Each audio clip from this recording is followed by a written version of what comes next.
Now, just to finish things up, we'll see how we're gonna be taking care of the other side. So I'll keep this here. This is gonna be the VOP just for demonstration purposes. And the way we're gonna work on the small parts is we're gonna be able to, actually these two can be common, but the set width wrangle, we're gonna use a copy of this here. Let's connect it here so we can have a look at just this one. And what we want to try to do is make sure that this, so the only thing, and these are the small ones, so the main difference is going to be that the maximum width, the maximum thickness, I'm going to say it's 1.5. So these are really smaller.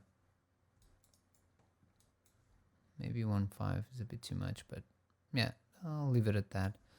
Maybe I'll increase just the minimum random value that we're generating to 5, something like that. Now we can merge these together. We can merge this with this, and we'll have the whole thing. Let's go to the camera.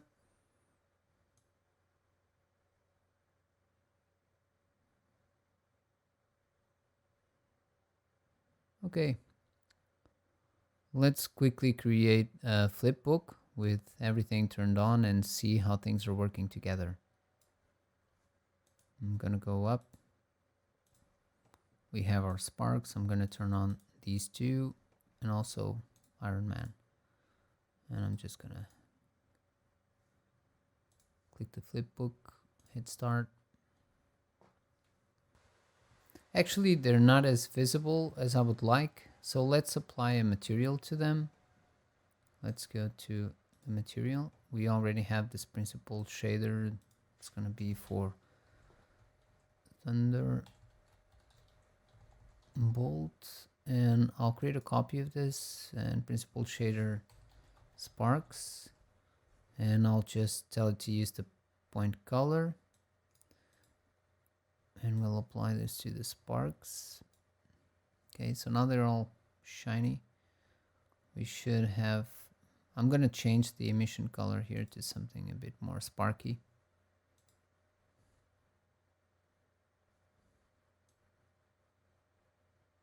Okay, and this should be more visible.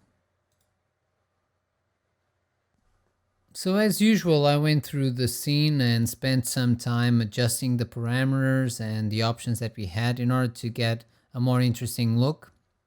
I'm going to go through the changes that I've made to the system so that you can follow along, and then you'll have access to the file to see by yourself.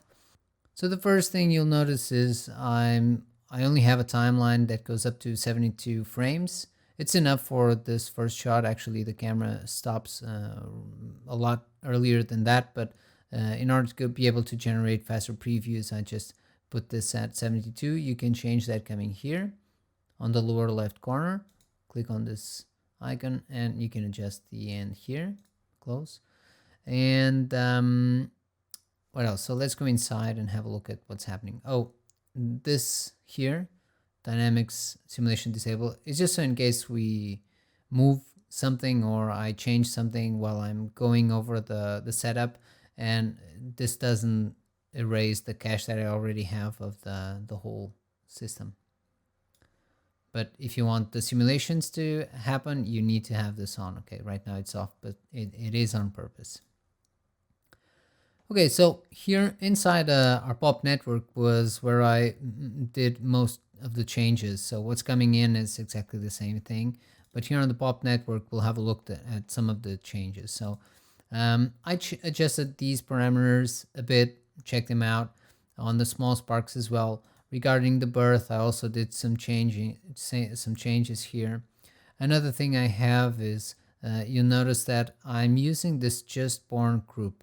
This just born group is a group where you can, by default, this comes empty, but when you add a name to this, it will generate a group. Whenever your particle is born, she will spend one sub-step or one step of the simulation inside this group because it's just been born. And the reason I added that is just so that since we're generating the particles on the surface, the collision with the static object could be happening on that first frame when they're born. And in order to avoid that, what I did was I added a static solver here. It isn't necessary unless you're doing something like I did. And here on the static solver, I'm telling it to affect everything except the just born group, meaning that the particles that are just born will not be affected by shouldn't be affected by the static collisions, at least on the first frame. And then once they get out of that group, they will be affected and considered for the static solver. Now, what other thing do I have here? So these changes were made on both sides, birth and attributes. You can check those out. And that's, another very important thing. Here on the pop solver, I reduced the time scale a bit. The time scale basically just means that everything's going to go a bit slower. Okay, so instead of progressing one at a scale of 1, it's almost a third of the normal regular speed things would normally go. So yeah, this will change things a bit. This is a very important thing to take into consideration, and if you want to have exactly the same look, this is extremely important. Now the other thing is, here on the pop network, on simulation, I increased the sub steps to 3. The reason I'm doing that is because when we added inside a pop network, when we added this pop wind so that it could swirl a bit as they come down, it wasn't being noticeable with just one frame because they're moving very fast. So if we add 3 sub steps, what you'll notice is we no longer need the time blend. This was turned off because when we turn on the trail, we'll see that the trail, let me turn on the add, will have some deviation on the particles by themselves, okay? They will be kind of swirling a bit. And yeah, the reason for that is because now, since we're calculating every third of a frame, here on the trail, if we say that the trail increment is a third of a frame and the trail length is 4 units of the trail increment, then we get this look.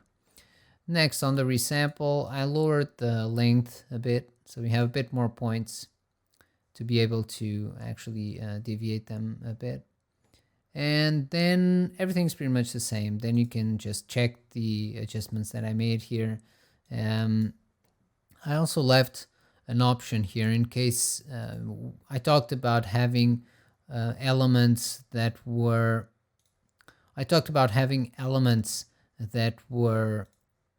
that had a thickness of 0, and that's not something that's not very interesting to have, but it will happen if you use a ramp like this. Okay, things like this means that you do have a thickness of 0 in some points. As you can see, for instance, there I have a much bigger trail, but I can only see it there. And with this simple point wrangle, you can get rid of the points that are that have a thickness of 0. Okay, just turn it on, and that way you won't have as many. I can show you. So the difference between, and this is a quick way if you want to clean that up. You can just turn this on. Basically, I'm just saying if the width is equal to 0, then remove that point. We don't need it because it's not going to be visible anyway. Then the subdivide is something just to smooth out the shape. But as you can see, they now have a kind of a curvy tail. Without the subdivide, that might be a bit more visible, but I think it's going to work better with the subdivide, even though it will have motion blur and all that stuff. So that's essentially the changes that I made. I'm just going to calculate a final flip book. Here we are. So this is it. We can clearly see we have a different look on the small particles and on the big particles. They're kind of moving a bit slower, so they're not as fast. There's more hair resistance. Mostly that effect comes from the time scale that we reduced to 0.375. It's going to give you a bit more readability of what's actually happening. And this concludes this week's classes. I hope you enjoyed, and we'll continue on next week. We'll continue adding another layer of VFX onto this shot.